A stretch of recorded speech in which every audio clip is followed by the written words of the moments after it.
A woman gave us a beautiful testimony of how she got closer with her relationship with God and what she felt like God was telling her. The way she wrote it, and I hope I quote her right, was so beautiful. She said, I was struggling with my relationship with God, and I was struggling to hear his voice, and I just felt him say to me, how can you hear the teacher when you're sitting in the back of the class? Because he's saying, like, move up, like, come forward, like, come to the front, be ready to listen, be ready to want to learn, to want to hear, and to want to read from him. And just like that quote that she wrote was just so good. Also, like, there's a form of denying yourself. You know, when he says, pick up your cross and follow me, there's a self that dies. There's a part of you that no longer could live. And you know, I'm glad we're talking about this. Maybe someone needs to hear it. Say you were living in the world, you didn't have God in your life, and then you invite God into your life, and then all of a sudden there's a whirlwind. Well, one, recognize that something different happened. That means that there is a living God that took hold of your life. But here's the problem. You're inviting God to be a part of your life while at the same time you're God of your life. So you're saying, God, what the heck? I invited you to help me with my job, and now I'm losing my job.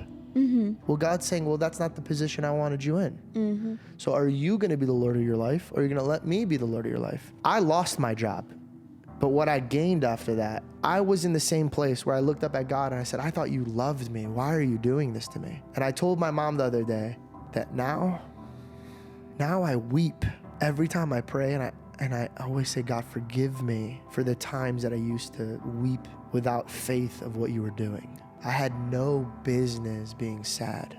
My problems that I thought I had before were nothing. But I was so consumed on what I needed, what my mission was, and what I need from God, that was the problem. As soon as I fully submitted and nailed myself to the cross and said, no, you're my God.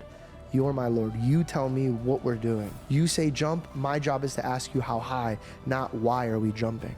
And sometimes we might, as Christians, be in a place where we like, you know what, God, I hate to break it to you, but I'd rather go back to the hole that I was in, where I prayed for you to come save me, rather than where you put me here. But the truth is that you feel hurt because you're holding on to the old life while he's pulling you, and there's a stretch and a tear in your body. That's why God says it's better for you to just be evil rather than be good and evil, because it's going to tear you to shreds. You cannot serve two masters.